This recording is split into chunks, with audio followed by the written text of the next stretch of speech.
Imagine stepping outside your door in a city centuries ago.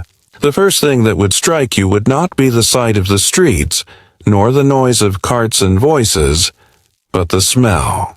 Ancient streets carried their own atmosphere, a mixture so thick and constant that it clung to clothing, hair, and skin. The past did not smell clean. It smelled alive, pungent, and unrelenting. Streets were narrow, often unpaved, and crowded with animals as well as people. Horses left manure behind them. Donkeys dropped their burdens along with waste. Pigs were released to scavenge freely, and chickens scratched at refuse. The stench of animal droppings mingled with the odor of damp straw, rotting wood, and mud churned with urine. A single rain could wash filth into the gutters, but when the sun returned, it baked every foul trace into the air. You could not walk a street without breathing, in the constant reminder of the living creatures that powered the city.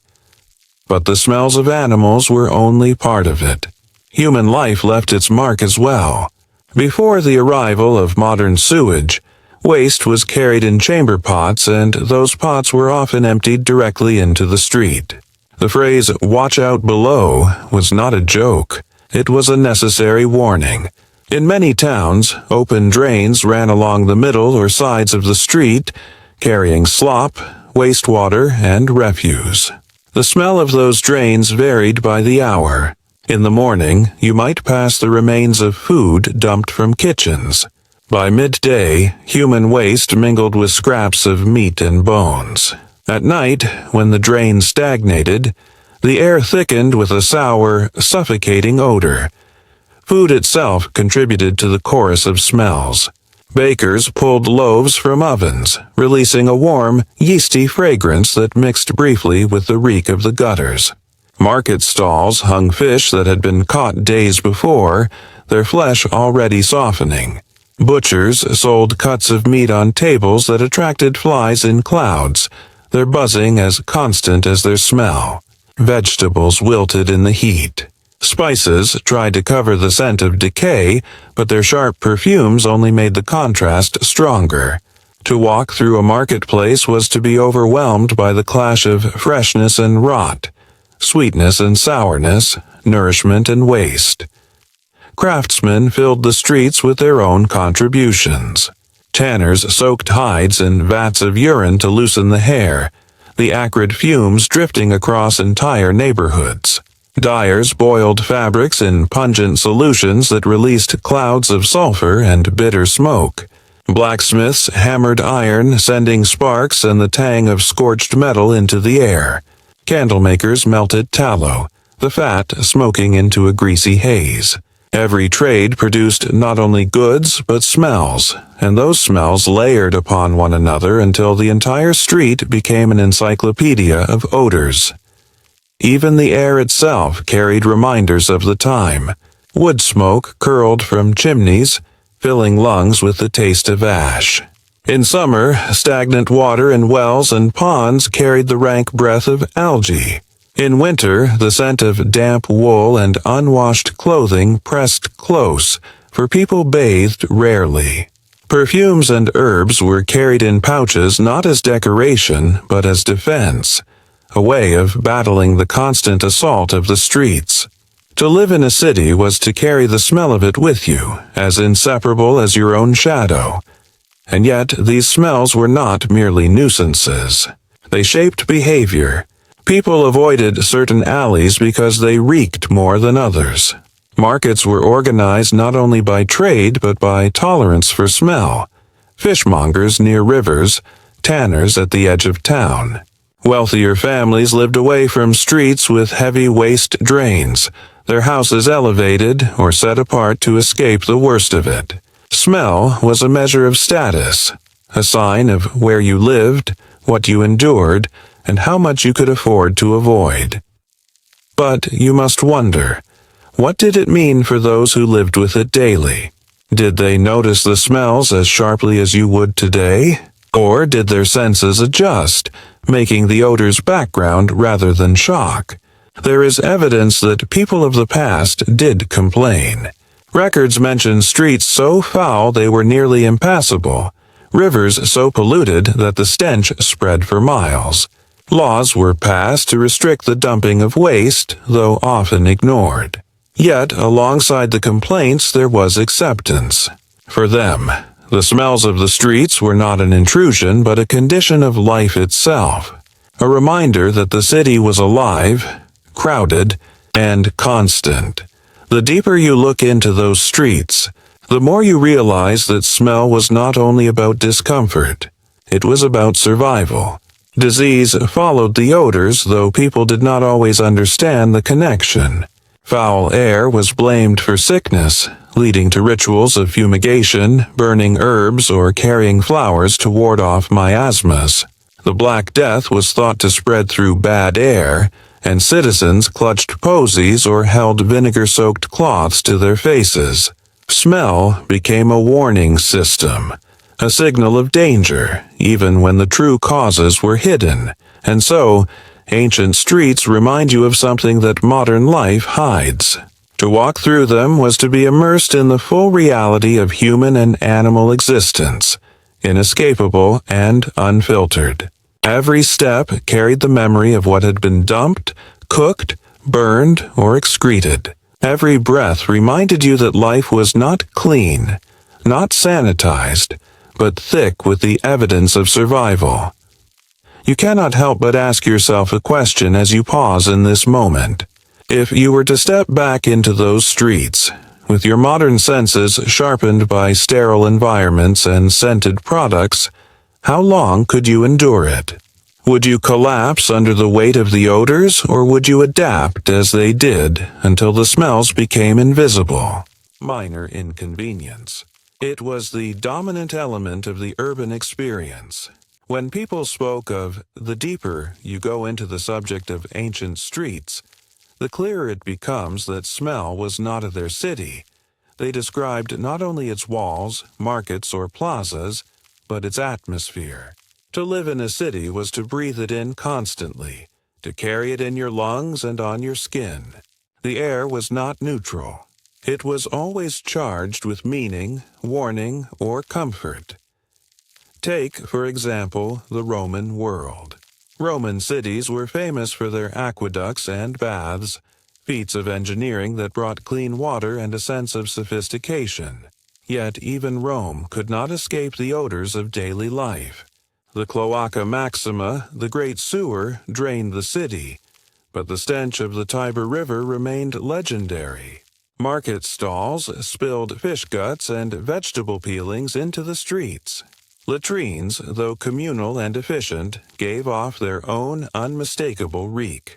To walk through a Roman forum was to experience a mixture of incense from temples, roasting meats from street vendors, sweat from the crowd, and the sour undertone of drains that never truly ran clear. In medieval towns, the situation was even more intense. Streets narrowed, buildings leaned inward, and air circulation diminished. Waste disposal grew more desperate as populations swelled. In London, ordinances were passed forbidding the dumping of animal blood into the Thames, yet the river remained a liquid mirror of the city's waste. Butchers in Eastcheap threw offal directly into ditches. Tanners operated on the fringes, their vats of urine and lime unavoidable even blocks away. The smell of medieval London was not a footnote.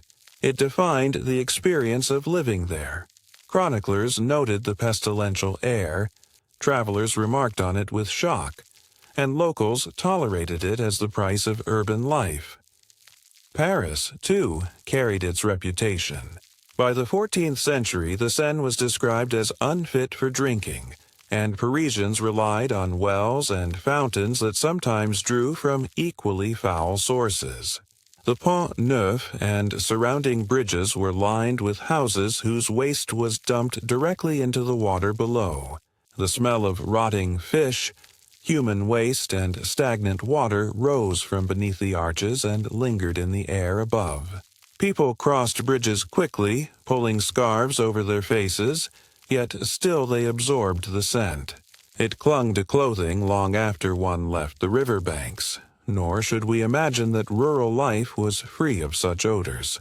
Villages lacked the dense crowds of cities, but they had their own pungency. Manure spread on fields lay heavy in the air. Dung heaps stood outside cottages, smoldering slowly in the sun. Smoke from peat fires carried an earthy tang. Animals lived close to humans, often within the same structure, their smells merging with that of the household. A medieval peasant's cottage might hold a family at one end and livestock at the other, separated only by a wooden partition.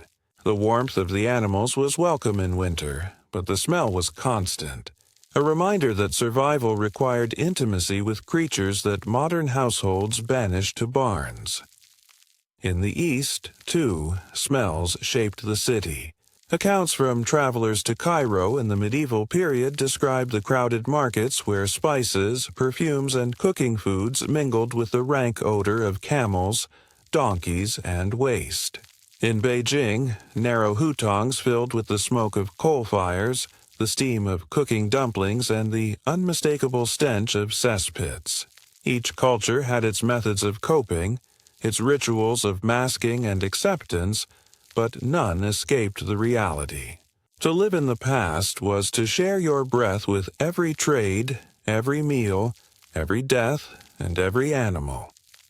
The connection between smell and health remained misunderstood but deeply felt.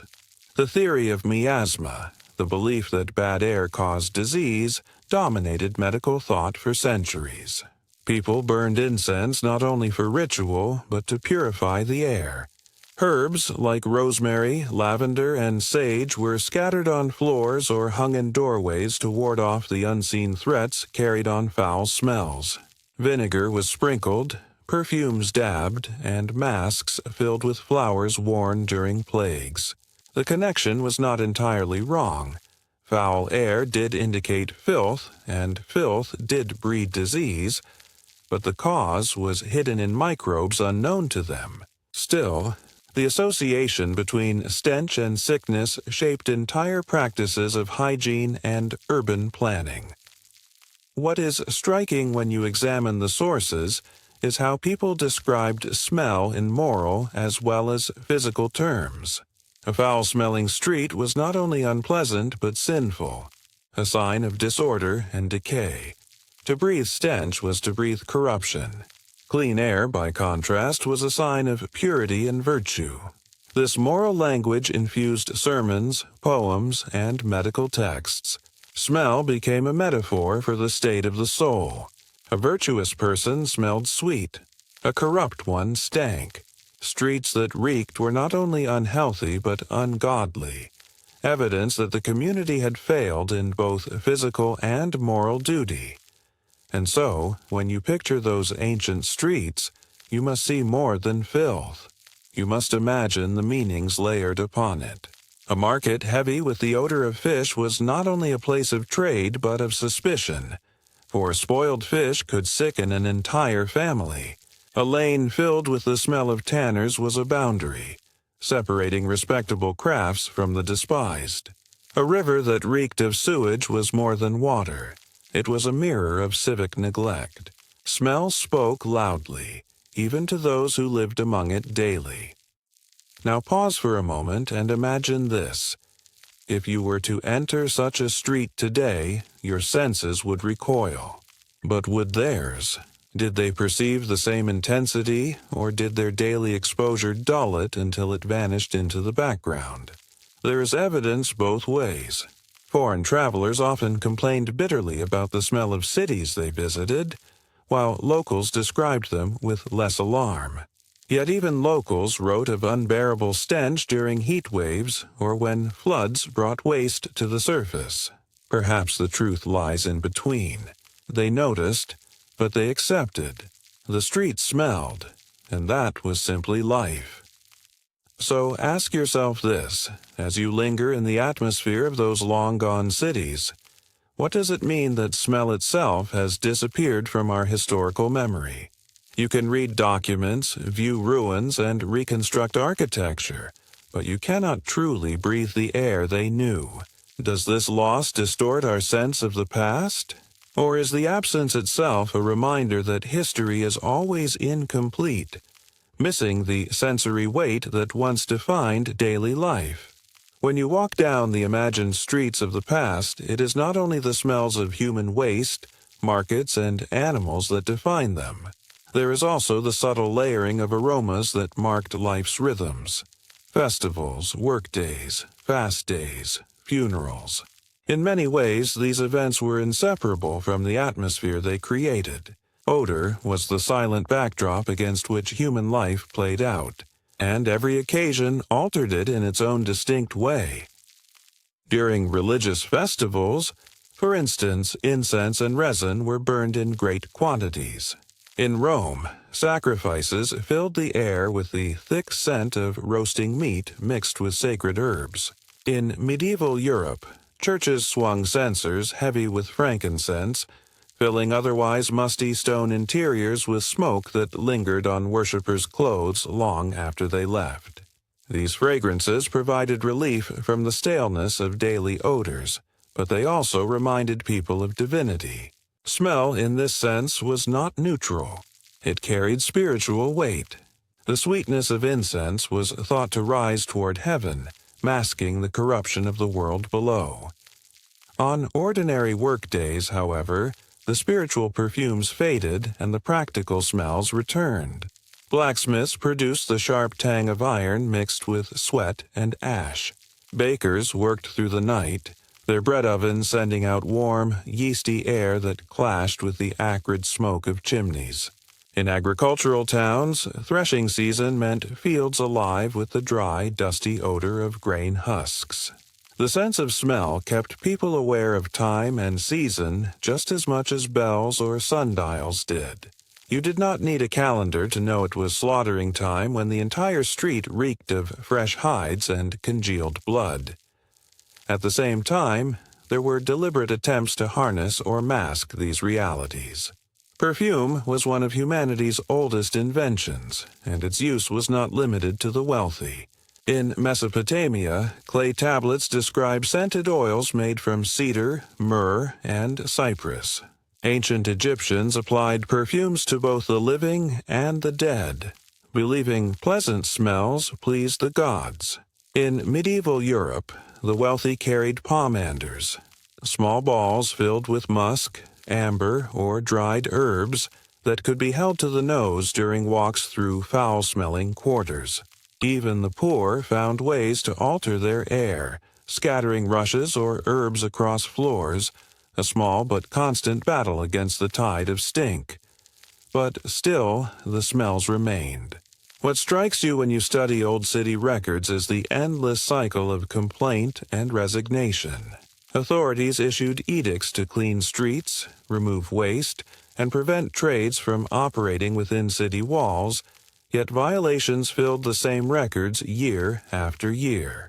In 14th century London, a man was fined for dumping dung in Cheapside. The next year, another man did the same. The system of punishment revealed both awareness and futility. Officials understood the hazards of filth, yet lacked the means to enforce real change. Streets were narrow, carts limited, and waste inevitable. Smell was the background hum of inadequacy, of systems never quite sufficient to control human needs. Travelers documented these impressions vividly. Ibn Battuta, the Moroccan explorer, praised the beauty of certain cities but complained bitterly about their stenches. European pilgrims to the Holy Land commented on the intense odors of markets and crowded caravanserais. Chinese envoys visiting Central Asian towns wrote of unbearable smells in summer heat. These accounts remind you that smell was also a cultural encounter. What seemed tolerable to locals struck foreigners as revolting. Smell became part of identity. A city smelled like itself, and those who lived there carried that aura into the wider world.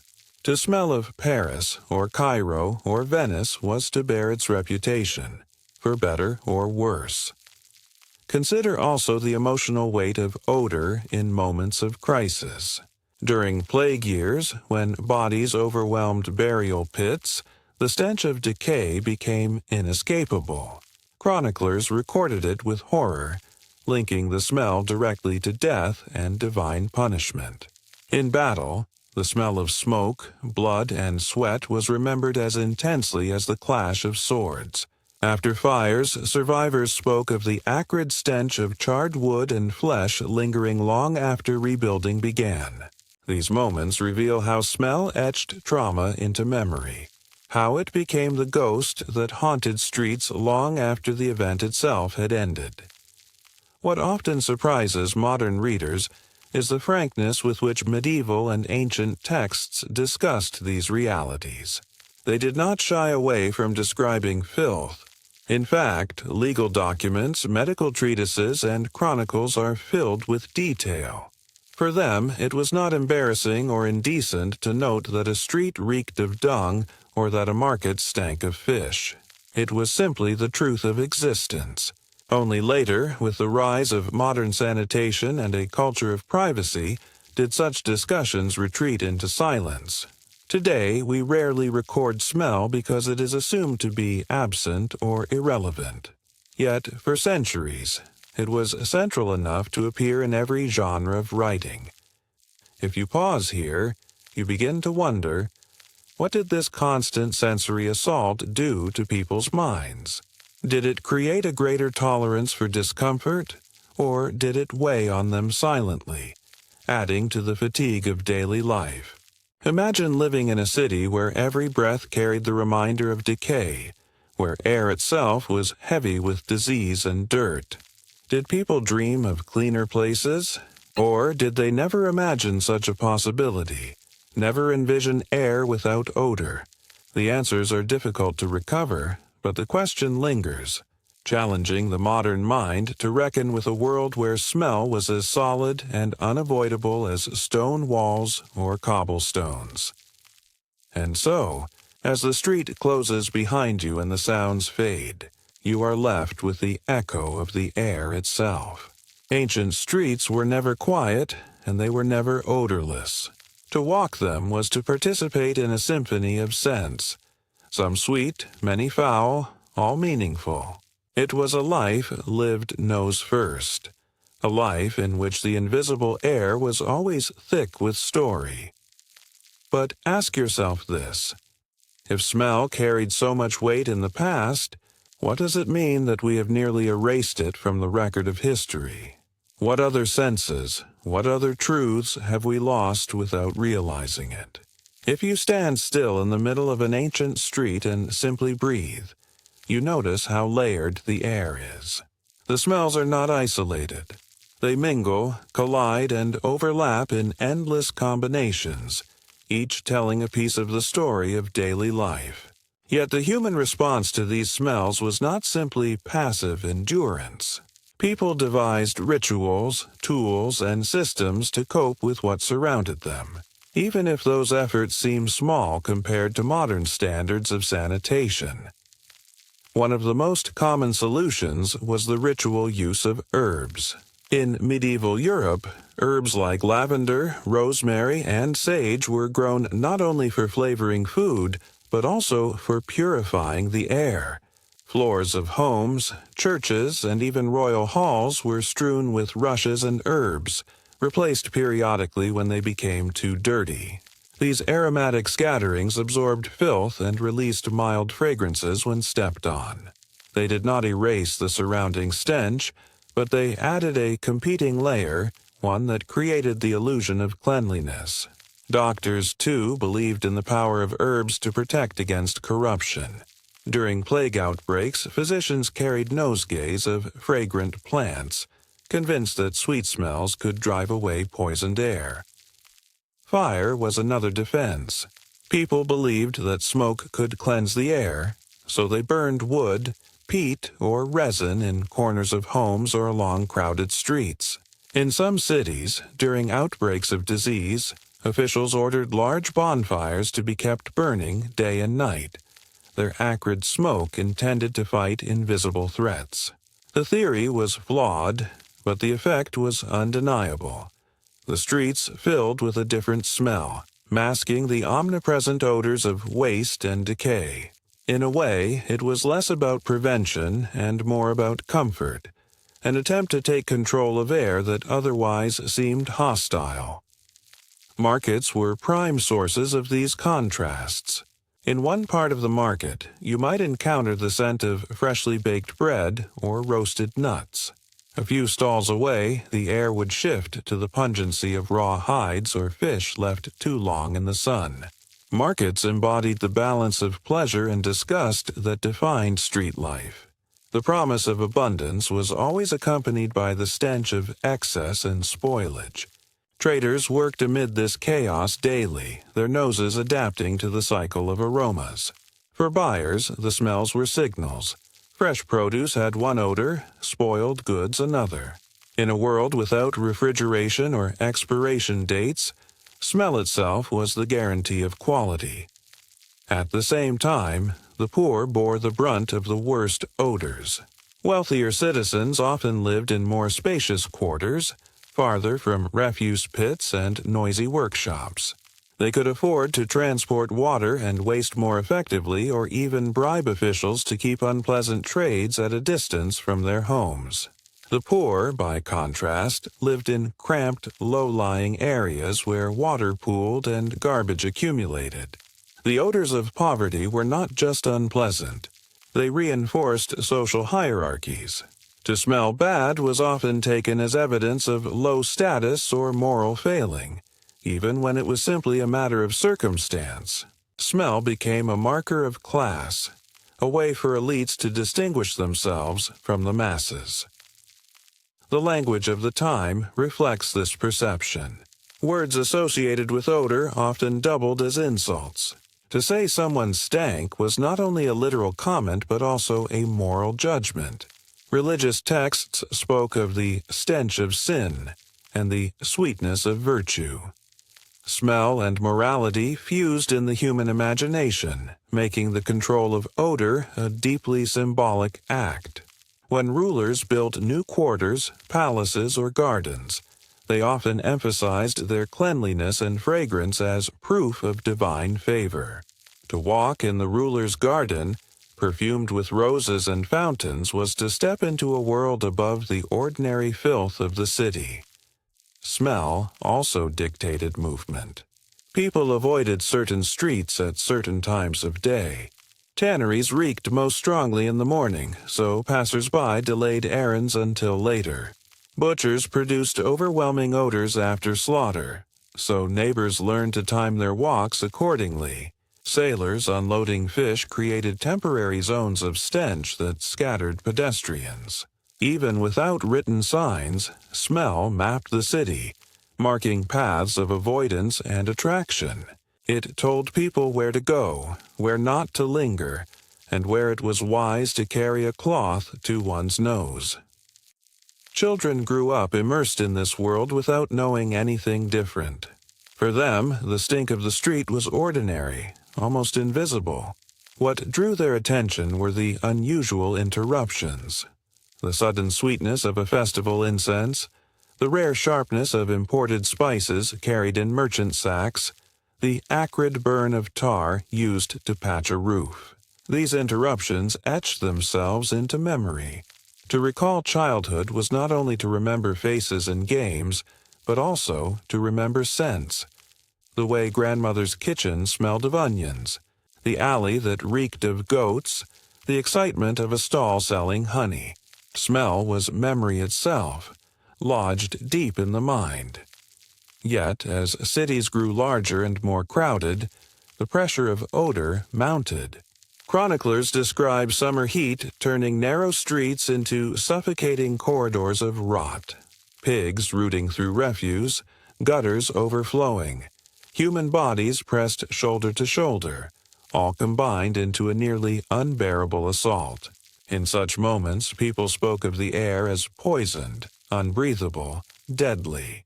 This fear fueled the widespread belief in miasma, the idea that disease spread through corrupted air.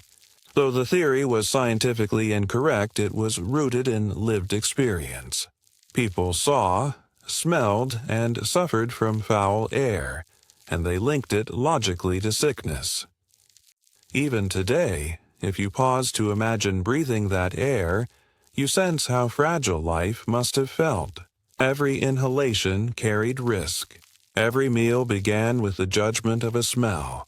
Every street corner was an invisible negotiation with odors both ordinary and dangerous. It was not just a matter of discomfort, but a constant reminder of human vulnerability. Smell shaped behavior, belief, and identity in ways we can scarcely grasp in a sanitized world. And yet, a question lingers in this atmosphere of decay and perfume. If smell dictated so much of life, how did people reconcile themselves to it day after day? Did they stop noticing, or did the odors weigh on them like a burden they could never put down? Imagine the earliest hours of dawn when the city has barely stirred awake. The smells of the streets are already present, lingering from the previous day. Waste tossed from windows lies damp in the gutters, mingling with the odor of stale beer spilled from taverns, the remains of fish left behind at the market, and the faint smoke of banked fires still glowing in hearths. Morning light only reveals what has never left, the constant haze of odor rising from cobblestones that never truly dry. As the city comes to life, those smells shift in rhythm. Vendors sweep refuse aside, pushing waste into drains or piles destined for collection, though much is left behind. Butchers hang fresh cuts of meat, their scent briefly rich and savory before turning metallic and sour in the heat. Bakers slide loaves into ovens, and for a moment, the air fills with the comfort of rising bread. The contrast is sharp, between nourishment and decay, between the promise of a new day and the reminders of yesterday's rot. The management of odor was not random. Cities hired officials whose duties included monitoring cleanliness, even if by modern standards their tasks were small. These men oversaw waste collection, ordered the clearing of dung heaps, and sometimes imposed rules on where butchers or tanners could operate. Yet their effectiveness was limited. Human and animal life in close quarters produced far more waste than any fragile system could control. The result was a constant negotiation between order and chaos, between the intention to govern the air and the reality of overflowing gutters. Odor also told stories of weather. In dry summers, streets reeked with concentrated stench, unsoftened by rain. In heavy winters, snow muffled some smells but revealed others, the tang of smoke from countless hearths clinging to the air. After storms, water rushed through alleys, lifting filth and spreading it into new corners, leaving behind a sour, stagnant odor. People learned to read these shifts, to anticipate how seasons would dictate the air they breathed. The smell of a city in August was not the same as the smell in February, though both carried their own discomforts. In wealthier districts, residents sought escape from these cycles. Perfume became not only a luxury but a survival tool. Imported scents from the Middle East and Mediterranean, musk, amber, cinnamon, rose oil, were prized not only for pleasure but for masking the unavoidable. Nobles applied them to skin and clothing, filling personal space with fragrance strong enough to stand against the city's air. Churches burned incense in part for spiritual symbolism, but also to transform the smell of crowded gatherings. Fragrance was more than adornment. It was defense, a declaration of distance from the common stink of the streets. But for the majority, adaptation meant endurance. Families lived with chamber pots emptied into alleys, livestock tethered near doorways, and neighbors working trades that filled the air with pungent traces. The sense of smell dulled with exposure. What shocked a visitor might hardly register to those who lived in it daily. A Parisian might have found the odors of London unbearable, while a Londoner considered them normal. Each city had its own signature, a unique blend of waste, trade, climate, and culture that set its streets apart. Yet one question persisted. How did these smells shape health and thought?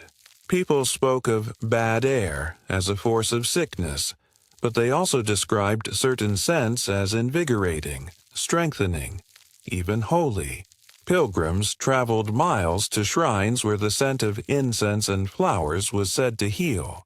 Travelers described foreign ports by their air, praising or condemning cities as much for their odors as for their sights. Smell became a language for understanding the unfamiliar, a shorthand for judging entire cultures.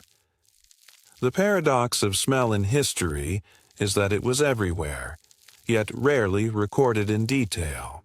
Chroniclers wrote of plague, famine, and war, but they seldom described what the streets actually smelled like. It is in the side notes, the complaints of neighbors, the rules of councils, and the casual mentions in diaries that we glimpse the truth. These fragments remind us that the air was never neutral. It was a force that shaped daily choices, urban design, even imagination. And so the thought lingers. If smell could dominate so much of ancient life, can we ever truly grasp the past without it? When we read words on a page, we see and hear, but we do not breathe. Without the odor of dung, smoke, herbs, and rot, are we only touching the surface of history? You walk deeper into the city, and the smells change with every step. Near the market square, the air is heavy with the remains of yesterday's trade. Fishmongers toss scraps into barrels or straight onto the cobblestones, where cats and dogs fight over them. The sharp brine of salt mixes with the sweetness of rotting scales, and it lingers long after the stalls are cleared. A few streets over, butchers work with fresh carcasses, and the metallic tang of blood saturates the air. On warmer days, it is almost unbearable, and you sense why many towns tried to restrict where meat stalls could operate. Yet, no matter the restrictions, smell traveled freely, ignoring borders drawn on maps or ordinances written on parchment. Farther along, the tanner's quarter tells another story. Animal hides lie soaking in vats of water, lye, and urine, their stench drifting far beyond the workshop walls. Workers trample hides barefoot to soften them, a laborious task that releases fumes of decay mixed with the sourness of ammonia. For them, this odor is a mark of livelihood. For others, it is a nuisance they cannot escape. Children grow up with the smell clinging to their clothes, their skin, their hair. It is not simply a place to work. It is a place that defines identity. Whole districts earned reputations based on such trades, and their names often carried connotations of smell long after the workshops had closed. Beyond the trades, the city's residents added their own contributions. Chamber pots were emptied into alleys, sometimes at night, sometimes boldly in daylight. A cry of warning, "Guard low!" In medieval France, "Look out!" In England, preceded the splash of waste hitting the street. The odor spread quickly, and no one could avoid it. Rain might carry it toward drains, but in dry seasons the waste simply lingered until carts collected it or passers-by kicked it apart. This rhythm of disposal shaped the very soundscape of the city. To live among others meant to live with their waste, and the streets bore witness to it every day. Waterways compounded the issue. Rivers running through towns became both lifelines and receptacles. They carried barges of grain and fish, but also absorbed waste from tanneries, butchers, and households. The same current that brought food to the city carried filth away, at least in theory. In practice, the river became a rolling channel of smell. Standing on a bridge, one could smell bread being unloaded upriver and offal being dumped just downstream. The river was never neutral. It was always an actor, always spreading, shifting, reshaping the odors of the city. For the poor, smell was an unavoidable constant, but for the wealthy it became a problem to be managed. Houses were built with upper stories that projected over the street, partly for space, partly for distance.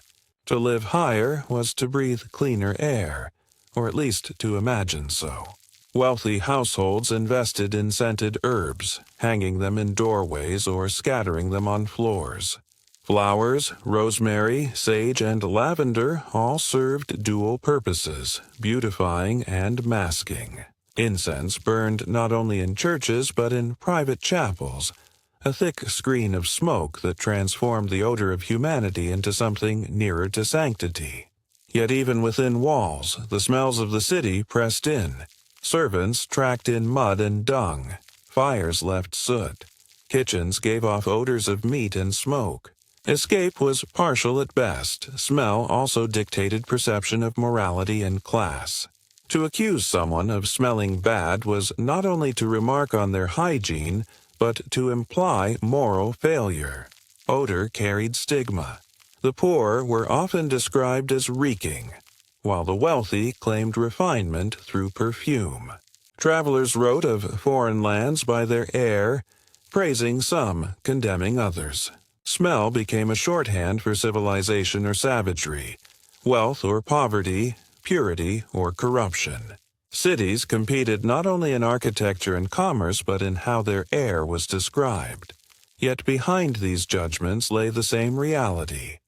Wherever people lived closely together, the smell of life and waste was inseparable. As night fell, the odors shifted once again. Fires burning in hearths filled alleys with smoke, sometimes sweet, sometimes acrid. Taverns spilled beer and wine into gutters. Refuse that had gone unnoticed during the day became more pronounced as quiet descended. The night was often colder, but the smells remained, sometimes stronger, more concentrated. For those walking the streets after dark, the air itself was a companion, unforgiving, unrelenting, undeniable, and so you wonder if smell shaped how people judged one another, how they marked spaces, how they endured. Could it also have shaped how they dreamed of change? Could the rise of sanitation, the push for paved streets, the invention of sewage systems have been born as much from the need to control odor as from any sense of engineering progress? Was it smell, more than sight, that drove people to reimagine the city? You return once more to the heart of the ancient city, this time with a sharpened awareness. Smell is not merely an inconvenience. It is a silent storyteller. It whispers about wealth, work, faith, fear, and survival. In every district, you begin to notice how odor marked territory and reinforced boundaries. Bakers rose before dawn, and by mid-morning the warm fragrance of bread traveled down the lanes, masking the less pleasant stench of dung. Markets opened, and their mixture of fish, vegetables, spices, and flesh announced itself long before you reached the square. To follow the air was to follow the daily rhythm of life itself. Certain smells even acted as landmarks. The sour odor of a tannery might tell a traveler he was close to the city's industrial edge. The sweetness of incense floating from a church doorway was a beacon in the spiritual quarter. No need for signboards when your nose guided you as effectively as your eyes. For the illiterate, scent was a kind of map. It told you where to find bread, where to avoid waste, where danger might lurk. The city announced itself not through silence but through layers of odor interwoven into every step. Medical thought also tied itself deeply to these perceptions. Physicians of antiquity and the medieval world believed in miasma, the idea that foul smells carried disease. Illness was thought to travel through the very air. A stinking street was not only unpleasant but deadly. Cities adopted rules about where certain trades could operate not simply for convenience, but in an effort to control invisible threats. Plague outbreaks only reinforced this belief. The smell of decay became a warning, a signal of sickness, a reason for flight. Entire neighborhoods could be abandoned because their air was judged unfit to breathe. Yet not all smells were feared. Some were celebrated. Spices carried from distant lands delighted the senses and promised luxury. Cloves, cinnamon, nutmeg, and pepper fetched extraordinary prices because they transformed kitchens and bodies alike. Their aromas marked feasts, holidays, and the presence of wealth. To burn incense in your home or sprinkle rosewater at your table was to declare both refinement and means. Thus, smell became a social tool as much as a natural reality, separating those who could afford to sweeten their world from those who lived with its rawness. But even among the poor, there were strategies to cope. Herbs grew in window boxes, not only for flavor, but for fragrance. Rushes and flowers were scattered on floors to release pleasant smells when stepped upon. Smoke from cheap wood or peat fires masked other odors, even as it added its own heaviness. Housewives scrubbed doorsteps with vinegar to cleanse away rot. Survival required ingenuity, and even the smallest gesture to tame the air mattered. For every reeking alley, there was also a doorway where rosemary hung, drying in the sun, offering a modest defense against the city's relentless atmosphere. The cultural memory of smell lingered as much as the odor itself. Writers recorded it, travelers complained of it, poets used it as metaphor. Dante's Inferno described the stench of hell as a way to convey moral corruption. Chroniclers of London or Paris used smell to describe the state of streets or the wealth of households. To say a city reeked was to pass judgment not only on its sanitation but on its order, its governance, its very worthiness. Smell became history's forgotten witness, shaping how future generations imagined the past. As you imagine walking home at dusk, the air carries all of these legacies at once. You breathe in smoke from fires, meat roasting on spits, the tang of leather, the sweetness of herbs, the harsh reek of dung. It is a world where every breath tells a story, and no part of life is free from it. And you are left with a question. If smell shaped behavior, rules, even morality in the past, what does our desire to erase odor today, through sanitation, perfume, and technology, say about us? Have we truly conquered it, or have we only hidden it behind new layers of disguise? Night falls on the ancient city, and the smells do not vanish with the sun. Instead, they shift, settle, and take on new forms. Fires that once roasted bread and meat now burn lower, their smoke turning sharper in the cool air. The tanneries and dye pits rest, but their residues linger, seeping from walls and puddles. Human waste piles wait for removal, or for the scavenger pigs and dogs that prowl under moonlight. If you close your eyes, the city still speaks through your nose, reminding you that it never truly sleeps. For the people who lived here, this sensory constant was not shocking, not extraordinary. It was simply life. Generations were born into it, grew within it, and built their worlds around it. The smell of the streets was as expected as the rise of the sun. Complaints existed, yes, but rarely surprise. To them, you would be the strange one, with your obsession over cleansing, your bottled scents, your insistence that air must be neutral, invisible, pure. To live, then, was to accept that every breath carried the mark of labor, hunger, poverty, and survival.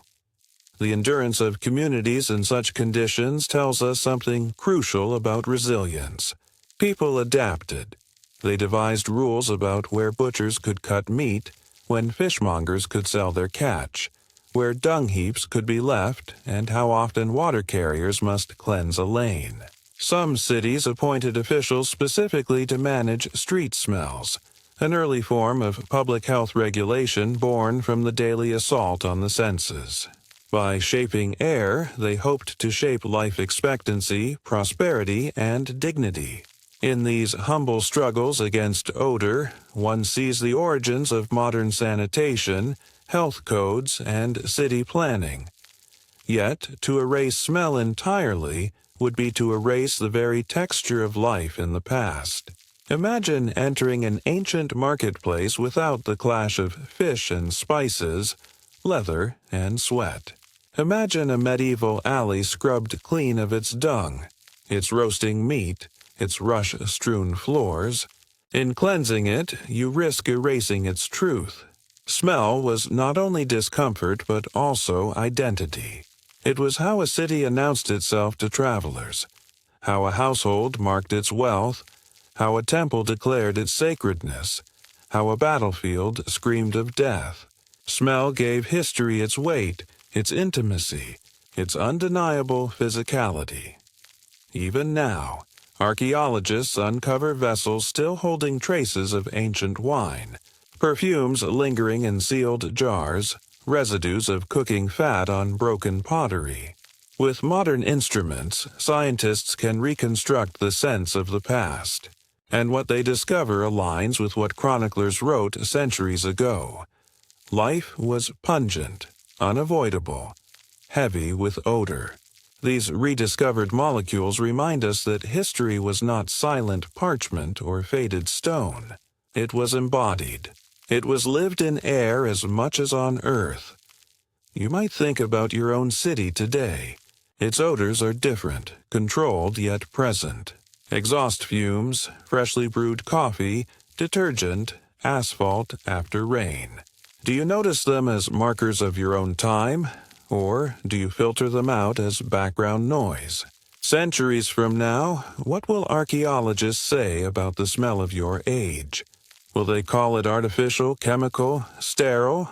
Will they detect the traces of industry and pollution as clearly as we detect the waste pits of Rome or the tanneries of London? The lesson is simple but profound. To understand the past, you must accept it in full. Its sights, its sounds, its textures, and yes, its smells. The people who carried water, who dumped waste, who scattered herbs on their floors were not exotic curiosities. They were you, under different skies. They struggled to keep the air breathable, to find comfort, to elevate daily life above mere survival. Their world was defined by odor, and in their responses to it, they built the foundations of the modern systems you rely on without thought. So, as you leave the ancient streets behind, one truth lingers with you. History does not only rest in documents or monuments. It lives in the invisible, in the very air that once stung eyes and clogged lungs. And in that awareness lies a final question. If scent shaped the choices of those who lived before you, how might the invisible forces of your own age, those you rarely notice, be shaping you now?